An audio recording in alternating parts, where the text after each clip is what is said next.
لیکن یہ انسانی جسم جسے کمزور جسم کہا جاتا ہے، یہ انسانی جسم پہ جب قرآن نازل ہوتا ہے اور حفاظ جب اتنی تعداد میں ہیں اور اس کو سنبھالتے ہیں وہ، اور خاص طور سے مجھے لگتا ہے کہ جو رمضان المبارک ہے یہ پریکٹس کا بڑا ذریعہ ہے۔ اگر شاید یہ تراویح نہ ہوتا تو جتنے کئی لوگ قرآن بھول بھی جاتے، لیکن یہ ایک بہانہ ہے، اسی بہانے سے لوگ اس کو مضبوط کر لیتے ہیں، جو کچھ کمزوری ہے اس کی دور کر لیتے ہیں۔ بہرحال میرا سوال یہ ہوگا کہ یہ جو باتیں ہیں قرآن کے نازل ہونے کا، کہ اگر پہاڑ پہ نازل ہوتا تو پہاڑ ریزہ ریزہ ہو جاتا، اور انسانی جسم کیسے اس کو برداشت کرتا ہے، کیا کہیں گے ہمارے ناظرین سے؟ بہت ہی اچھا سوال کیا ہے آپ نے عمران بھائی۔ دیکھیں اصل میں قرآن نے کہا کہ لو انزلنا هذا القرآن على جبل لرأيته خاشعا متصدعا من خشیۃ اللہ۔ اللہ کے کلام میں تو کوئی شک نہیں ہے، جب اللہ عز و جل نے فرمایا ہے تو وہ حق بات ہے کہ اگر ہم قرآن کو کسی پہاڑ پہ نازل کر دے تو وہ چور ہو جاتا۔ کس وجہ سے چور ہوتا؟ اللہ کی خشیت سے چور چور ہو جاتا، اللہ کے خوف سے ریزہ ریزہ ہو جاتا۔ لیکن یہی قرآن کوئی انسان جب یاد کرتا ہے تو اس کا دل چور نہیں ہوتا۔ بہت اچھا سوال ہے۔ اصل میں اس کی وجہ یہ ہے نا کہ قرآن اگر ڈائریکٹ پہاڑ پر نازل کر دیا جاتا تو پہاڑ بے شک چور ہو جاتا، لیکن یہی قرآن جب اللہ کے حبیب علیہ الصلاۃ والسلام کے توسل سے ہم تک پہنچا، حضور کی بارگاہ میں حضرت جبریل آتے تھے، اللہ کا کلام سناتے تھے، حضور اسے یاد کرتے تھے، بعد میں وہی آقا کریم علیہ الصلاۃ والسلام صحابہ کو سناتے تھے، اور قرآن پاک لکھنے والے کچھ صحابہ مقرر تھے، وہ قرآن پاک کو لکھتے تھے۔ آپ تاریخ اسلام اٹھا کر پڑھیں تو آپ کو یہ نظر آئے گا کہ قرآن پاک لکھنے کی جو ابتدا ہوئی وہ پتھروں پر ہوئی ہے۔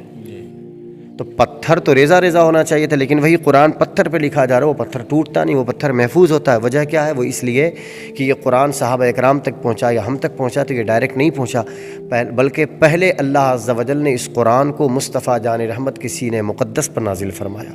یہ نبی کریم علیہ الصلاۃ والسلام کے سینہ تطہیر سے نازل ہو کر جو ہم تک پہنچا، تو رب تبارک و تعالیٰ کے اجلال، اس کی تجلیات نورانی، اس کے کمالات اور اس کے پاورز کو اللہ تبارک و تعالیٰ نے مصطفیٰ کریم کے سینے میں ایسا منتقل فرمایا کہ حضور کے سینے تک آیا تو وہ جلال والا کلام مصطفیٰ کے سینے سے جب اترا تو جمال والا بن گیا۔ اب قرآن کسی کے سامنے پڑھ دیا جائے تو سینہ جلتا نہیں، بلکہ قرآن کے پڑھنے پر جلے ہوئے سینے کو سکون ملتا ہے۔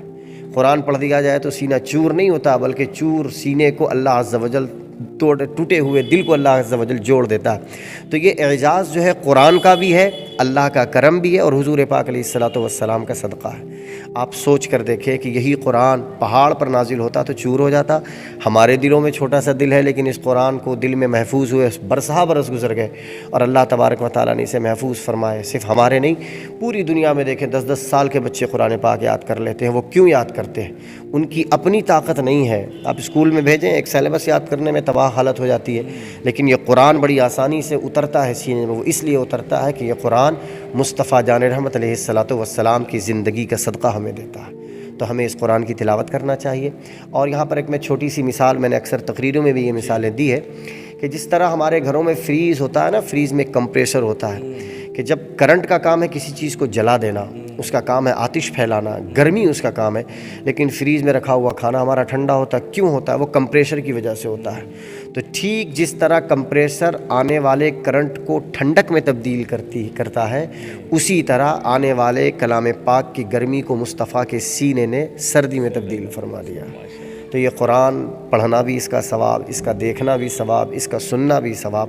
اور یہاں پر میں آپ کے چینل کے ذریعے تمام ناظرین کو یہ کہنے کی کوشش کروں گا کہ اسی قرآن کے بارے میں اللہ عز و جل نے ارشاد فرمایا، یضل بہ کثیرا ویہدی بہ کثیرا، کہ اس قرآن کے ذریعے بہت سارے لوگوں کو گمراہ کر دیا جاتا ہے، اور اسی قرآن کے ذریعے بہت سارے لوگوں کو ہدایت دی جاتی ہے۔ اور اس میں سمپل سی بات ہے کہ قرآن کس کو ہدایت دیتا ہے اور کس کو گمراہ کر دیتا ہے۔ تو سیدھی سی بات ہے، جو یہ مانتے ہیں کہ یہ قرآن ہمیں حضور کے وسیلے سے ملا، اسے اللہ عز و جل ضرور ہدایت کی ڈگر پر رکھتا ہے۔ اور جن کا یہ ماننا ہے کہ قرآن ہم ڈائریکٹ لیتے ہیں، تو ہم نہیں سمجھتے ہیں کہ قرآن ان کو ہدایت کی ڈگر پر رکھتا ہوگا۔ اللہ تبارک و تعالی ہمیں پڑھنے سے زیادہ اس پر عمل کرنے کی توفیق عطا فرمائے۔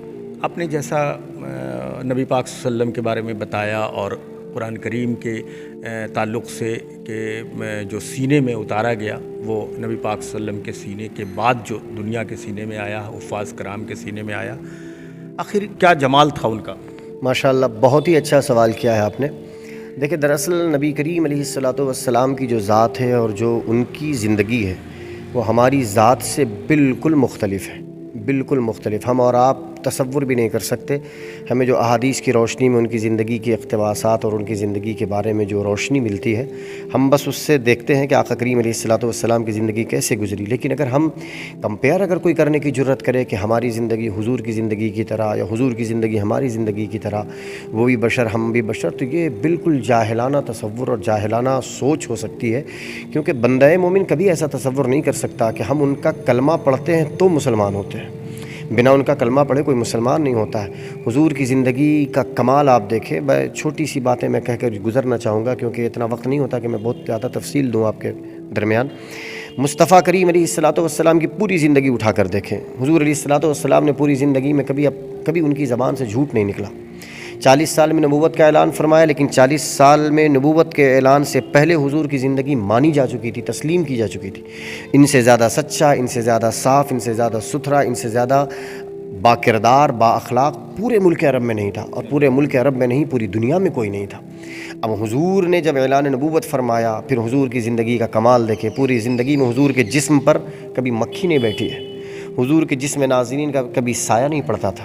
حضور علیہ الصلوۃ والسلام جب نرم زمین پر پیر رکھتے تھے تو نرم زمین پر حضور کے پاؤں کا نقش نہیں ہوتا تھا، لیکن وہی حضور اپنا پائے مبارک اگر پتھریلی زمین پر پتھر پر رکھ دیتے تو پتھر موم بن کر حضور کے پائے ناظرین کو اپنے سینے میں جگہ دیتا. اور آج دنیا میں جہاں کہیں بھی حضور کے پاؤں کا نقش نظر آتا ہے تو آپ کو پتھر پہ نظر آتا ہے. سخت اور ہارڈ چیز پر ہوتا تھا لیکن نرم زمین پر نہیں ہوتا تھا. یہ نبی کریم علیہ الصلوۃ والسلام کا اعجاز. حضور اکرم علیہ الصلوۃ والسلام بہت زیادہ لمبے نہیں تھے اور بہت زیادہ پستہ قد نہیں تھے، درمیانہ قد تھا. لیکن آپ پوری ہسٹری اٹھا کر دیکھیں، تاریخ اسلام، احادیث کی کتاب اٹھا کر پڑھیں، جب حضور تمام صحابہ کے ساتھ جھنڈ میں چلتے تھے تو سب سے لمبے نظر آتے تھے.